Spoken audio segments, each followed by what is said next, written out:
గోపవరం మండలం పీపీ కుంట వద్ద ఈరోజు ఆంధ్రప్రదేశ్ వ్యవసాయ కార్మిక సంఘం ఆధ్వర్యంలో కబ్జా అయినటువంటి ప్రభుత్వ భూమిని పరిశీలించడం జరుగుతూ ఉంది.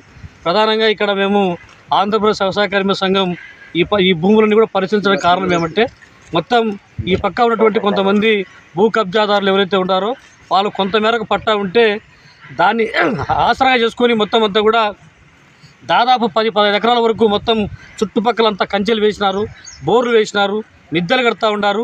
కానీ ఈరోజు ప్రభుత్వ రెవెన్యూ అధికారులు ఏమాత్రం కూడా స్పందించినటువంటి పరిస్థితి. అంటే ఇక్కడ చుట్టుపక్కల ఉన్నటువంటి ఈ గ్రామం ఉన్నటువంటి ప్రజానికానికి ఇంటి స్థలం కావాలంటే ఇబ్బంది పడుతూ ఉంటారు. కానీ ఇక్కడ ఎకరాలు ఆక్రమించుకొని మొత్తం అంతా కూడా మరి దర్జాగా కబ్జా చేసి మొత్తం కంచెలు వేస్తూ ఉంటే అధికారులు పట్టించుకోవడం లేదు. ఒక ఆమెకు 1613, 1614 మాత్రమే ఒక 2 ఎకరాల భూమి ఉంది.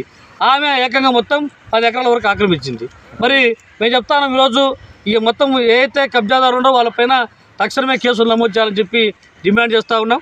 మరి చుట్టుపక్కల ఉన్నటువంటి పేదలకందరికీ కూడా ఈ భూమిని ఇళ్ల స్థలాలు కేటాయించాలని చెప్పి అడుగుతూ ఉన్నాం. ఎందుకు భూమి లేదని చెప్పంటే మేము చెప్తాం, ఈరోజు మొత్తం అంతా సర్వే నెంబర్ మొత్తం ఈరోజు 1616లో ఖాళీ ఉంది, 1603లో ఖాళీ ఉంది, 1621లో ఖాళీ ఉంది.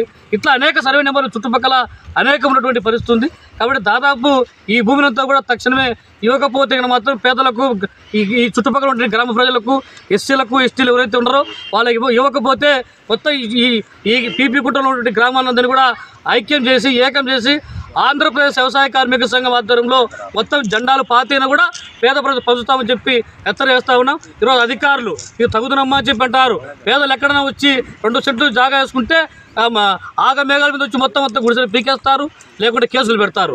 మరి ఈరోజు ఎంఆర్ ఆఫీస్ దగ్గర నుంచి మొదలుకుంటే పీపీ కుంట వరకు ఎకరాలు ఈరోజు నేషనల్ హైవేకి దగ్గరగా ఉన్నటువంటి భూములన్నీ కూడా ఈరోజు ఆక్రమణకు గురవుతూ ఉంటే అక్కడ కేవలం బోర్డు పెడతారు. ఇక్కడ కూడా బోర్డు పెట్టారు, ఇది 1616 ప్రభుత్వ భూమి, ఇలా పైన మొత్తం మేము ఏదైనా కబ్జా చేస్తానక, ఆక్రమిస్తానక మరి వాటిపైన మేము వాళ్ళ మీద కేసులు పెడతామని చెప్పి అంటున్నారు. మరి ఇంత పెద్ద భవంతులు కట్టారు ఆ పక్క, మరి పంచాయతీ అప్రూవల్ కూడా లేనటువంటి పరిస్థితి.